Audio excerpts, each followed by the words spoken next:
Business करना है, invest करना है, बहुत सारा पैसा कमाना है और स्टॉक मार्केट से भी अर्न करना है। लेकिन आपको पता है कि ये सब चीज़ें स्टार्ट करने से पहले आपको फाइनेंशियल एजुकेशन पे इन्वेस्ट करना होता है, आपका थोड़ा सा टाइम और थोड़ा सा पैसा।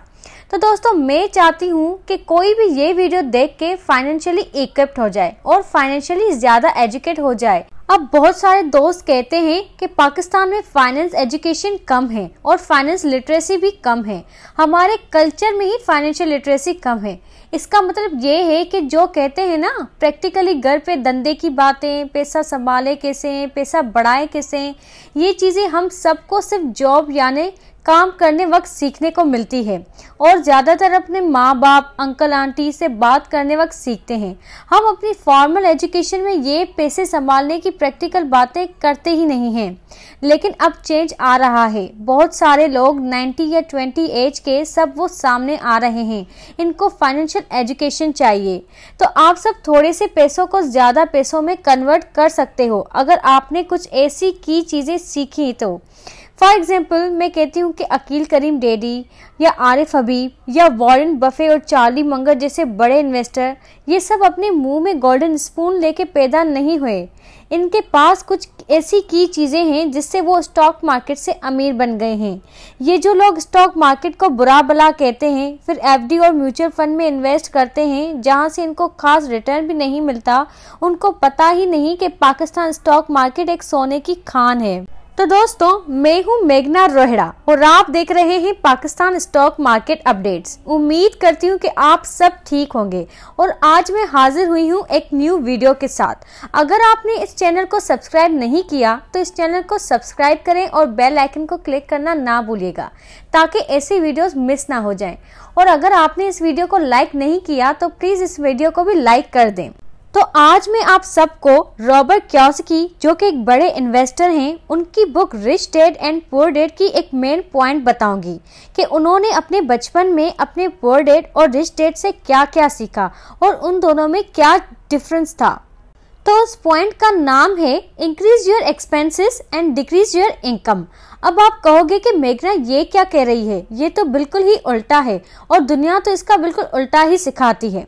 तो दोस्तों, यही तो इस बुक की खास बात है और इस बुक के ऑथर ने भी कहा है कि ये बहुत ही मेन पॉइंट है। अब ये पॉइंट मैं आपको डिटेल में समझाती हूँ। तो जब रॉबर्ट छोटे थे तो वो अपने रिच डैड के लिए नौकरी करते थे, उन्हें हर घंटे के 10 सेंट मिलते थे। तो वो एक दिन अपने रिच डैड के पास गए और उनको सैलरी बढ़ाने के लिए कहा। तो उनके रिच डैड ने क्या किया कि उनकी सैलरी तो नहीं बढ़ाई, लेकिन उनकी जो पहली वाली सैलरी थी वो भी कट कर दी। और उन्होंने कहा कि सैलरी देने का मतलब लोगों को एम्प्लॉयज़ की तरह सोचने पे मजबूर करना। और वो नहीं चाहते थे कि रॉबर्ट एक एम्प्लॉय की तरह सोचे, क्योंकि हर एम्प्लॉय यही सोचता है कि वो मेहनत करे, उसका प्रमोशन हो और फिर सैलरी इंक्रीज हो जाए। लेकिन रॉबर्ट के रिच डैड उनको कुछ और ही एडवाइस करते थे कि आपको इनकम कम करनी चाहिए और एक्सपेंसेस इंक्रीज करने चाहिए।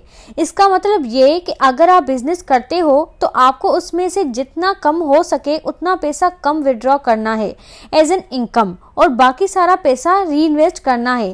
क्योंकि अगर आप ज़्यादा पैसा विड्रॉ करोगे तो उसमें से सबसे ज़्यादा आप टैक्स पे करोगे और बचे हुए पैसे को आप ऐसी जगह सेव करोगे तो वहाँ सही से ग्रो भी नहीं कर पाएगा, जैसे कि सेविंग अकाउंट या फिक्स डिपॉजिट। अब जितनी भी सक्सेसफुल कंपनीज हैं वो सारी कंपनीज अपना प्रॉफिट री इन्वेस्ट करती हैं। जैसे जेफ बेजोस का अमेजोन से लेकर वॉरेन बफे की बर्कशायर हैथवे तक, ये कंपनीज कम डिविडेंड पे करती हैं और अपना सारा अमाउंट री इन्वेस्ट करती हैं, या खुद के बिजनेस में या फिर दूसरे के बिजनेस एक्वायर करने में। इसीलिए इन कंपनीज के शेयर प्राइस कुछ सालों में बढ़ चुके हैं, क्योंकि जब आप जॉब करते हो और जो आपको सैलरी मिलती है वो ऑलरेडी टैक्स डिडक्ट होके मिलती है और फिर बाकी की जो सेविंग्स होती है वो आप किसी बैंक अकाउंट या फिक्स डिपॉजिट में डालते हो, जिससे आपको 8% का इंटरेस्ट रेट मिलता है।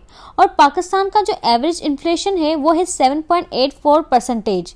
और अगर आपको लगता है कि ये 8% जो आप अपने बैंक से कमा रहे हो ये आपका इनकम है, तो आप खुद के साथ एक मजाक ही कर रहे हो। और अपने एक्सपेंसेस बढ़ा देने का मतलब ये है कि आपको सही जगह खर्च करना चाहिए। और दोस्तों, जब भी कोई अमीर आदमी गरीब होने लगता है, मीन्स कंगाल होने वाला होता है, तो वो इन 3 गलतियों में से एक गलती करता है। सबसे पहले उनसे कोई एक्सपेंसिव कार, जेट या बोट खरीदी हुई हो, या कोई वर्ल्ड टूर पे गया हुआ हो। और तीसरा, या उसने अपनी लॉयल वाइफ से डिवोर्स लेके किसी यंग लेडी के साथ शादी की हुई हो। ये तीनों ऐसे एक्सपेंसेस हैं जो इजीली कंट्रोल किए जा सकते हैं। और जब हम एक्सपेंस की बात करते हैं तो लोग यूजुअली लॉन्ग वेकेशन, डिनर और शॉपिंग का सोचते हैं। लेकिन यहाँ ऑथर के डैड आपको कुछ ऐसे एक्सपेंसेस की बात कर रहे हैं जो आपको सक्सेसफुल बनने में मदद करेंगी, जिनसे आपकी टैक्स सेविंग होगी, जो आपको हमेशा रिच रखेंगे। जैसे अपनी एजुकेशन पे, बुक्स पे, सेमिनार या कोई ऐसा कोर्स या कोई ऐसा एसेट्स खरीदने जिससे आपको फ्यूचर में कैश फ्लो मिलेगा, या कोई ऐसा एम्प्लॉय हायर करना जो आपका मोनोटस काम कर सके, ताकि आपको और फ्री टाइम मिल सके दूसरे बड़े प्रोजेक्ट्स हैंडल करने के लिए। अगर आप ऐसे ही जल्दी मीनिंगफुल एक्सपेंसेस करोगे तो आपके लिए उतना ही अच्छा है, क्योंकि आपकी नॉलेज टाइम के साथ कंपाउंड होती है और वो भी ग्रो होती है। अक्सर लोग गरीब होते हैं क्योंकि वो हमेशा गरीबी से डरते हैं, क्योंकि उनके दिमाग में हमेशा गरीबी का डर होता है, और फिर वो अपने खर्चा कम करने का सोचते हैं कि वो पैसे उनको बुरे वक्त में काम आएंगे। लेकिन ऑथर हमें ये एडवाइस कर रहे हैं कि आप अपने दिमाग को पॉजिटिव सोच से ऑक्यूपाइड रखो। आप हमेशा अपने माइंड को ग्रो करने का सोचो, फिर भले उसमें आपको खर्चा क्यों ना करना पड़े। और दुनिया के सबसे फेमस इन्वेस्टर वॉरेन बफेट भी यही कहते हैं। जब उनसे पूछा गया कि दुनिया का बेस्ट इन्वेस्टमेंट क्या है, तो उन्होंने जवाब दिया कि invest in yourself as much as you can. अपने आप पर इन्वेस्ट करो, अपने नॉलेज पे, और यही नॉलेज आपको आगे चल के इन्वेस्टमेंट में हेल्प करेगी।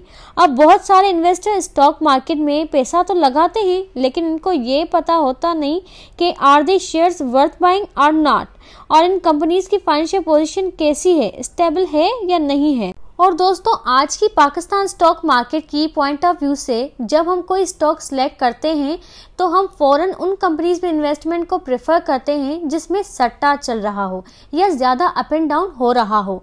स्टॉक को सिलेक्ट करने से पहले कंपनी के ग्रुप को वेरीफाई नहीं करते। फॉर एग्जाम्पल बाइको, जिसका पहला नाम था बोसिकार और फिर बाइको हो गया, और ये बात इन्वेस्टर्स को पहले ही पता थी, और ये भी पता था कि ये कंपनी स्टेबल नहीं है। फिर भी स्टॉक ट्रेडर्स ने अपनी कमीशन के लिए इन्वेस्टर्स का पैसा इसमें लगवाया, और अब तो इस कंपनी का तीसरा नाम भी आ गया है। और इसी तरह टेलीकार्ड में भी सट्टा होता है और इन्वेस्टर्स फंस जाते हैं।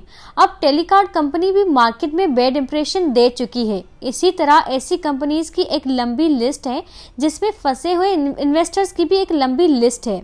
मगर क्योंकि इन कंपनीज के रेट्स कम होते हैं, इसीलिए ट्रेडर इससे अपनी दुकान चमकाते हैं और इन्वेस्टर्स भी उधार लेके इसको चमकाने में मसरूफ रह जाते हैं।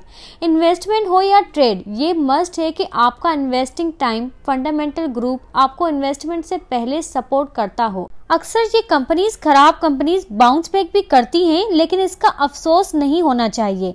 आपको पॉजिटिव माइंडसेट के साथ पॉजिटिव कंपनीज को भी सिलेक्ट करना चाहिए, और यही हमारी जीत है।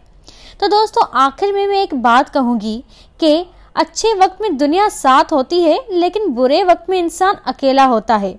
और इतिहास गवाह है कि जिस पे जग हंसा है उसी ने इतिहास लिखा है। तो दोस्तों, उम्मीद करती हूँ कि ये वीडियो आपको अच्छी लगी हो और आगे चल के आपको फाइनेंशियल डिसीजन लेने में भी हेल्प करे, ताकि जो इन्वेस्टर्स गलत डिसीजन लेते हैं और किसी भी कंपनी में इन्वेस्ट करते हैं, उनको आगे चल के कोई नुकसान ना हो। अगेन मिलेंगे नेक्स्ट वीडियो के साथ। Thank you for watching this video. और अगर आपने इस चैनल को सब्सक्राइब नहीं किया है, वो इस चैनल को सब्सक्राइब करें और बेल आइकन को क्लिक करना ना भूलिएगा। अल्लाह हाफिज।